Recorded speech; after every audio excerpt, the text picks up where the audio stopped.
Friends, in this video we are going to discuss current affairs for 23rd of February 2025 23 फरवरी 2025 की जो important news है हमारे लिए उसको डिस्कस कर लेते हैं, जो आपसे प्रीलिम्स और मेंस में पूछा जा सकता है अकॉर्डिंग टू योर सिलेबस। तो इसके बारे में बात करते हैं। तो सबसे पहली जो हमारी न्यूज़ है that is related to wind power production. और विंड पावर जो है इसको रीन्यूएबल एनर्जी माना जाता है, रीन्यूएबल एनर्जी, एंड ये प्रीलिम्स और मेंस दोनों में मेंशन्ड है।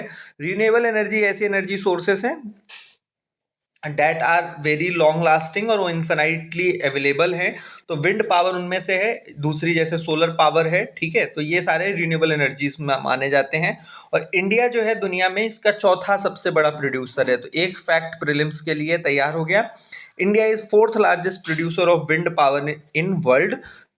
और इंडिया में जो है सबसे टॉप जो प्रोड्यूसिंग स्टेट्स हैं वो कौन कौन से हैं? चार हमारे, तमिलनाडु, गुजरात, महाराष्ट्र एंड कर्नाटका। ये इसी क्रम में याद रखना है, इसी सीरीज में याद रखना है। तमिलनाडु, गुजरात सेकंड पोजीशन पे है, महाराष्ट्र थर्ड में है एंड कर्नाटका फोर्थ में है। These are the four largest producer of wind power in India. And दुनिया में सबसे पहला स्थान किसका है? First rank is of China, ठीक है। चाइना विंड प्रोडक्शन के मामले में दुनिया में पहले नंबर पर है। तो ये एक हमारी आज की न्यूज थी विंड पावर प्रोडक्शन से रिलेटेड। दूसरी जो हमारी इंपॉर्टेंट न्यूज है वो है एयर इंडिया से रिलेटेड, ठीक है। तो एयर इंडिया क्यों न्यूज में था? क्योंकि जो हमारे कृषि मंत्री और मध्य प्रदेश के पूर्व मुख्यमंत्री हैं शिवराज सिंह चौहान साहब, उनको जिस प्लेन में वो उड़ रहे थे वहां पर उनको टूटी कुर्सी दी गई, ठीक है। समय क्या बदला, ऐसी टूटी कुर्सी मिलने लगी मामा जी को। तो अब हम एयर इंडिया के बारे में थोड़ा सा देख लेते हैं। तो एयर इंडिया जो है कब बनाया गया था? 15 अक्टूबर 1932 को, 15 अक्टूबर 1932 को एयर इंडिया बनाया गया था। और तब इसका नाम हुआ करता था टाटा एयरलाइंस, ठीक है, टाटा एयरलाइंस। उसके बाद 1953 में इसको नेशनलाइज किया गया और इसका नाम रखा गया एयर इंडिया। तो एयर इंडिया का नेशनलाइजेशन या एयरप्लेन्स का नेशनलाइजेशन कब किया गया था इंडिया में? 1953 में। डेट याद रखिएगा। आप किसी भी एग्जाम की तैयारी कर रहे हो, यूपीएससी हो या एमपीपीएससी हो, ईयर्स याद रखने पड़ते हैं। क्योंकि अभी कुछ सालों पहले यूपीएससी ने प्रीलिम्स में पूछा था कि इनको सही क्रोनोलॉजिकल ऑर्डर में अरेंज करिए। तो आपको ईयर याद होगा तभी आप इसको अरेंज कर पाएंगे, ठीक है। तो 1953 में नेशनलाइजेशन हुआ एयरलाइंस का और उसका नाम दिया गया, टाटा एयरलाइंस का नाम दिया गया एयर इंडिया। उसके बाद जो है वो 2006 के बाद जब एयर इंडिया और इंडियन एयरलाइंस को मिला दिया गया, उसके बाद से उसमें लॉसेस होने लगे एयर इंडिया को। तो गवर्नमेंट को लगा कि अब लॉस वाली चीज हम क्यों रखें, तो फिर से उसके प्राइवेटाइजेशन की कवायद शुरू हुई। और जब Shri Jyotiraditya Scindia ji civil aviation minister थे तब 2022 में इसको फिर से टाटा को बेच दिया गया, ठीक है। तो again Air India has been sold to Tata in 2022। और अभी जो इसकी मालिक हैं वो टाटा और सिंगापुर की एक कंपनी है, ये दोनों लोग एयर इंडिया को चला रहे हैं। तो ये इससे जुड़ी हुई हमारी कुछ इंपॉर्टेंट न्यूज थी एयर इंडिया से जुड़ी हुई। और एयर इंडिया और एयरलाइन से जुड़े हुए एक और फैक्ट हम याद कर लेते हैं, वो ये कि भारत में जो है वो एयरलाइंस की शुरुआत कब हुई थी, या एयर जो हमारा ट्रांसपोर्ट है कब शुरू होता है? 1911 में शुरू होता है, बिटवीन इलाहाबाद एंड नैनी। इलाहाबाद और नैनी के बीच में अमूमन 10 किलोमीटर का अंतर है। अगर आप अभी इस समय प्रयागराज में महाकुंभ में जा रहे हैं तो आपको नैनी भी पता है। और नैनी में एक बड़ी फेमस जेल है, नैनी सेंट्रल जेल, जहां पर जवाहरलाल नेहरू से लेके और भी सारे जो फ्रीडम फाइटर्स थे उनको रखा गया था। तो पहली जो एयरलाइन है हमारी 1911 में बिटवीन इलाहाबाद एंड नैनी, ठीक है। और भारत के जो पहले कॉमर्शियल पायलट थे वो जेआरडी टाटा थे, ये ध्यान रखिएगा। जेआरडी टाटा बहुत बड़ा नाम टाटा इंडस्ट्रीज में, और ये पहले पायलट थे भारत के, ठीक है। तो ये ध्यान रखेंगे हम लोग। इसके बाद हम लोग बात करें अगर क्वांटम चिप्स की, तो एक क्वांटम चिप्स जो है वो अभी दो कंपनियों के न्यूज में है।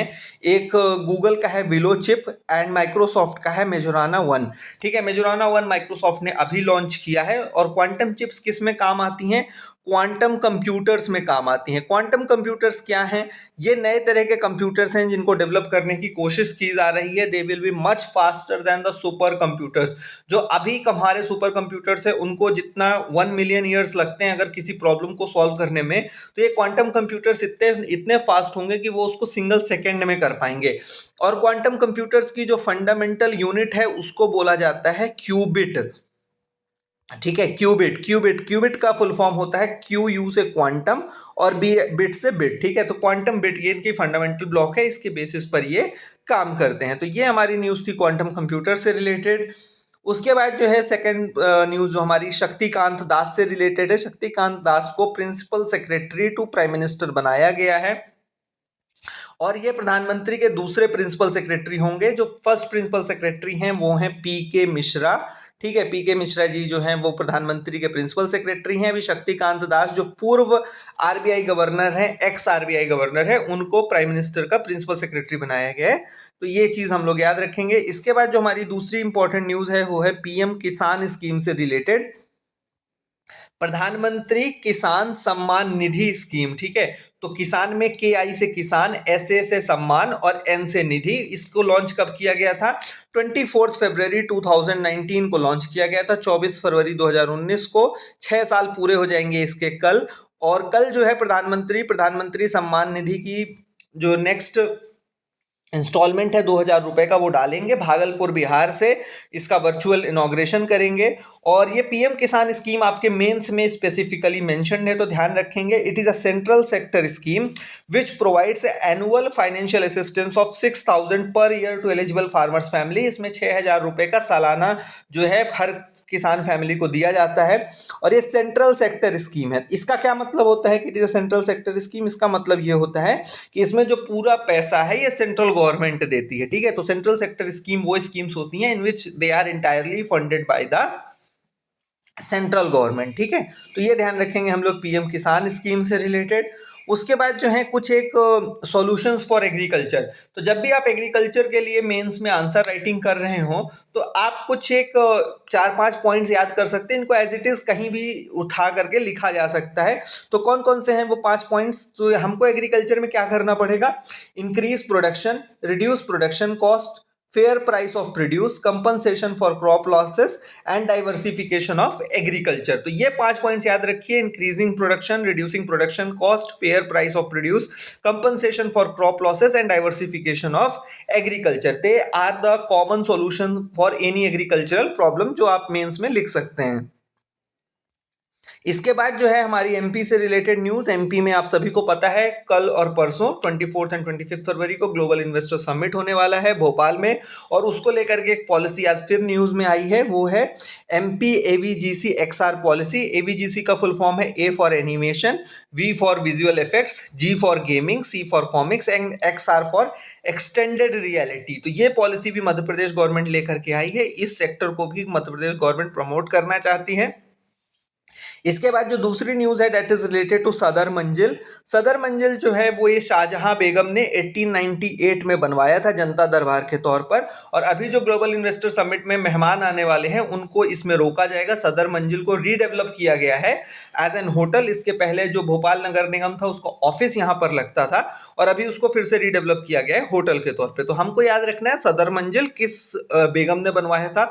शाहजहां बेगम ने बनवाया था जनता दरबार। और भोपाल की जो बेगमें हैं वो बड़ी फेमस हैं। नवाब जो बेगम है वो भोपाल को रूल कर रही थी। तो ये ध्यान रखेंगे हम लोग सदर मंजिल से रिलेटेड। तो ये थी आज की important news. Thank you and have a nice day.